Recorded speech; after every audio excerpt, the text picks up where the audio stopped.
प्राचीन समय में विद्यार्थी गुरुकुल में रहकर ही पढ़ा करते थे। बच्चे को शिक्षा ग्रहण करने के लिए गुरुकुल में भेजा जाता था।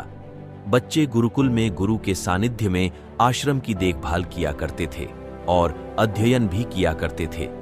वृद्धराज को भी सभी की तरह गुरुकुल भेज दिया गया। वहां आश्रम में अपने साथियों के साथ घुलने मिलने लगा, लेकिन वह पढ़ने में बहुत ही कमजोर था। गुरुजी की कोई भी बात उसके बहुत कम समझ में आती थी। इस कारण सभी के बीच वह उपहास का कारण बनता है। उसके सारे साथी अगली कक्षा में चले गए, लेकिन वो आगे नहीं बढ़ पाया। गुरुजी जी ने भी आखिर हार मानकर उसे बोला, बेटा वृद्धराज, मैंने सारे प्रयास करके देख लिए हैं। अब यही उचित होगा कि तुम यहां अपना समय बर्बाद मत करो। अपने घर चले जाओ और घर वालों की काम में मदद करो। वृद्धराज ने भी सोचा कि शायद विद्या मेरी किस्मत में नहीं है, और भारी मन से गुरुकुल से घर के लिए निकल गया। दोपहर का समय था।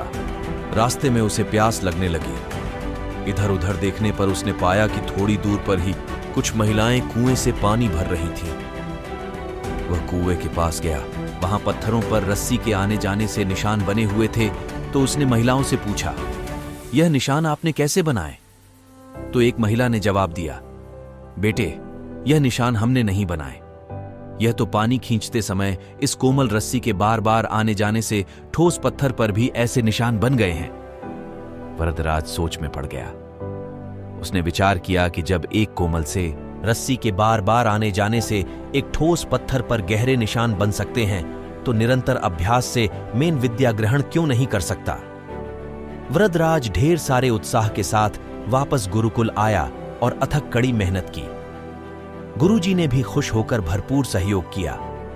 कुछ ही सालों बाद यही मंदबुद्धि बालक वृद्धराज आगे चलकर संस्कृत व्याकरण का महान विद्वान बना, जिसने लघु सिद्धांत कौमुदी, मध्य सिद्धांत कौमुदी, सार सिद्धांत कौमुदी, गीर्वाण पद मंजरी की रचना की। शिक्षा मोराल।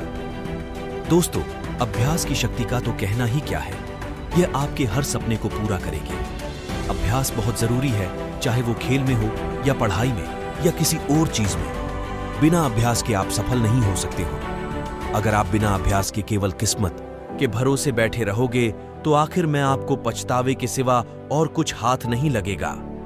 इसलिए अभ्यास के साथ धैर्य, परिश्रम और लगन रखकर आप अपनी मंजिल को पाने के लिए जुट जाएं।